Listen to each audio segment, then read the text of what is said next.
Hi, and welcome back to the Get to Know podcast. I'm Rylee. And I'm Jo. And today we're getting to know Mr. Forand. What is your name? Roger Forand. What do you do here at the school? I'm a social studies teacher. Can you elaborate? Yeah, so I teach a whole bunch of different classes. This year I'm teaching 20th century, but I also have economics and the communications and video production. What is involved in the communication and video production class? So in that class, we start from the very basics of learning how to take pictures and different things and create video from there. And then as we move along the course of the year, we learn how to use Premiere Pro, which is one of the softwares that are used in the industry of making movies and videos. And then along the way, I give the class different projects that incorporate different skills. So by the end of the year, well, I won't say that you'll walk out being an expert in Premiere Pro, but you'll know how to do a lot of the basic things like transition from one slide or one video to another, cut the audio, and all different things along like that, adding in pictures or graphics and overlays and things like that. Mm-hmm. How much have you spent on this program? I don't have a number because I've been able to find and borrow a lot of things from different places. I've gotten money because I'm department chair. At the end of the year when there's money left, I'm able to buy some different things that the class needs. Miss Spizo, through some grants that she's gotten, has done things like building this podcast room with money she's gotten. So overall, I'm not sure, I can't give you a dollar amount, but we have a lot of different things like the cameras that we use to shoot the morning announcements.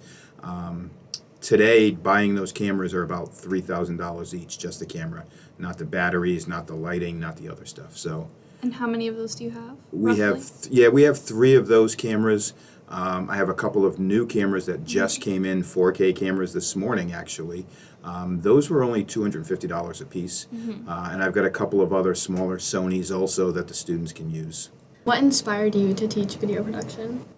So as I was taking my daughter around to different colleges, all of the colleges were opening up communication centers for students to take classes in, and as I was going around to all the different colleges and noticed that this was happening at the college level, I thought I'd try to come up and help students who are interested in that kind of career or that kind of field to at least get started and have some of the basics here at Ponaganset, so when they go on to college or wherever else they go, they have some of the basics at least in mind.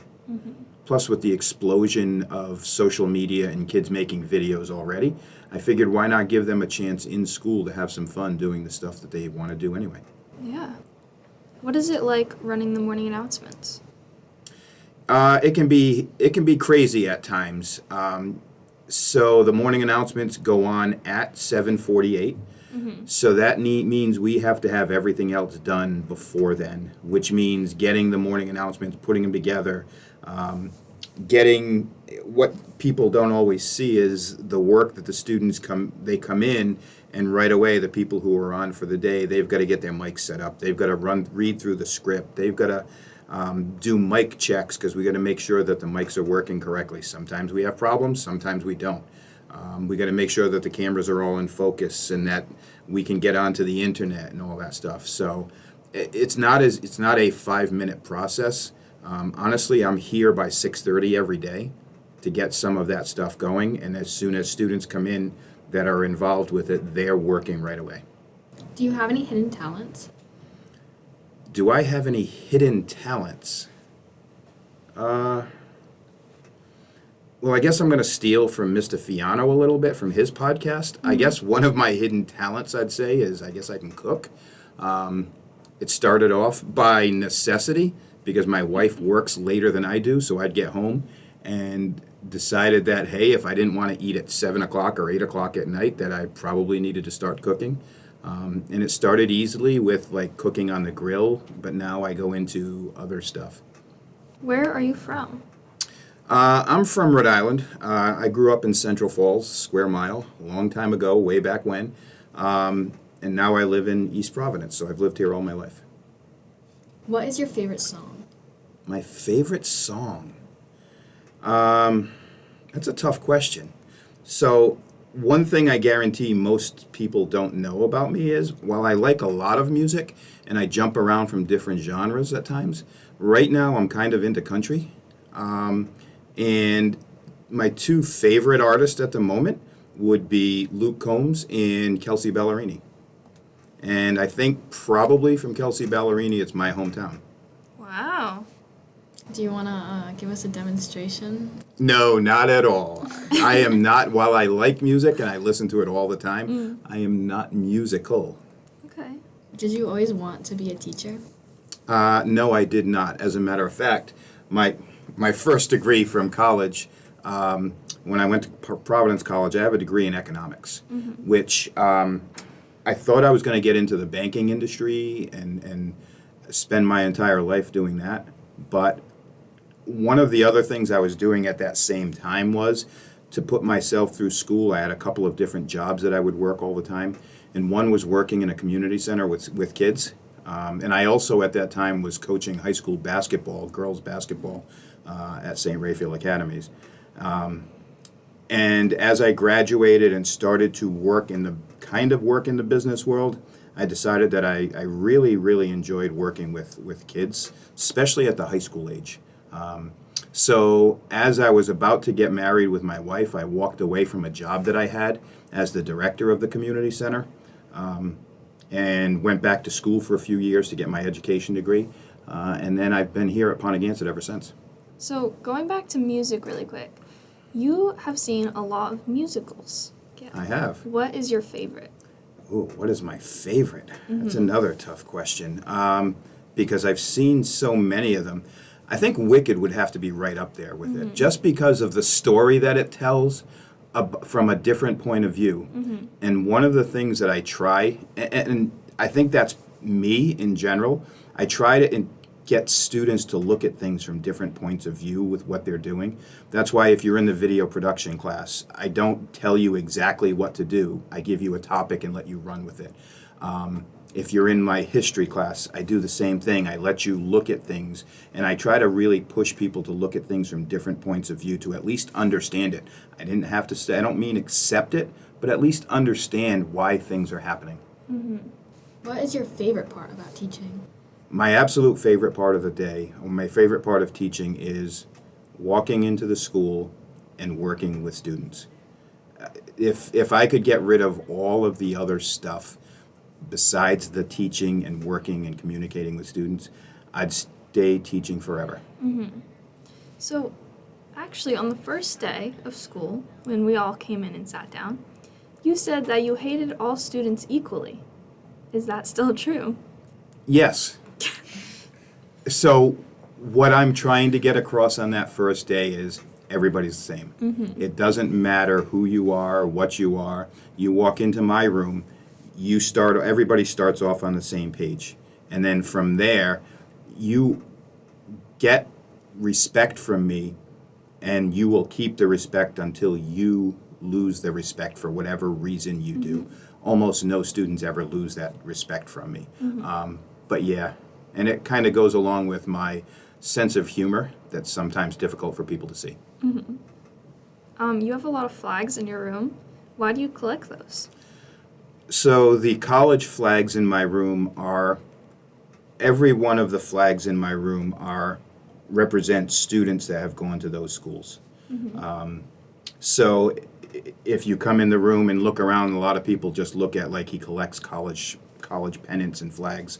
But again, it makes me very happy to see that we have a lot of people in the building, or that have been in the building, that have gone to a lot of different places and have kind of like dipped their toe in the water to get away from Rhode Island, to get away from New England, and go to Texas A&M or the University of Florida or the University of Hawaii. And for the most part, I can tell you the students that I've had, and again, those flags represents the students that I've had, not that just have gone to this school that have gone there. And it just makes me happy to see all the different things that the people from here that I've dealt with have accomplished. Yeah, they're very sentimental. What are your hobbies and what do you like to do outside of school? So outside of school, one of my biggest hobbies is golf. I play golf year round. I try to play at least once every month of the year. I know in Rhode Island that can be difficult. January I struggled because of the cold and the snow. But yeah, golf is probably my biggest thing. The other thing is traveling. Now that my own personal children are older and they both live far away at this point, one's in Georgia, one's in Japan. My son just went to Japan this past December, and he'll be there for 4 years. My wife and I like to do a lot of traveling.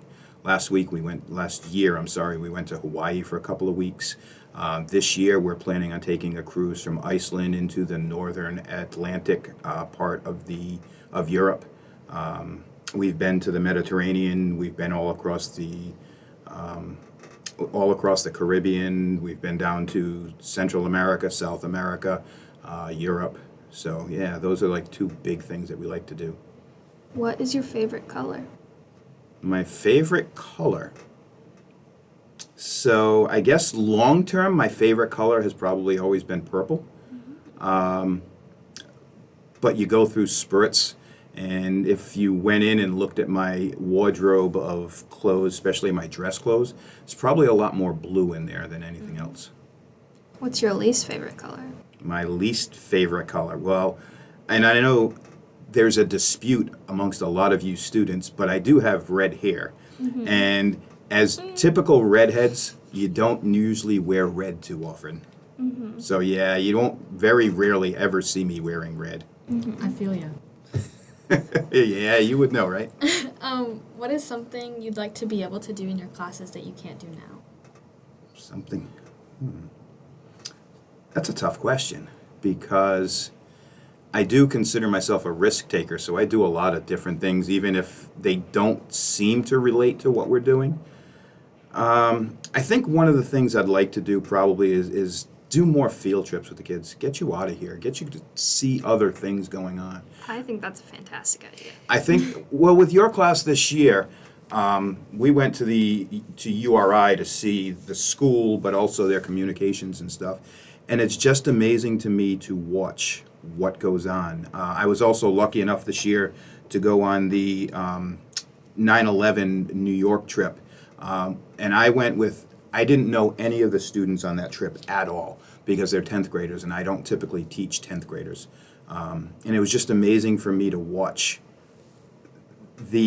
even the bus ride and the ride through the city. It was just amazing for me to watch their reaction to everything and to listen to the conversations the kids were having.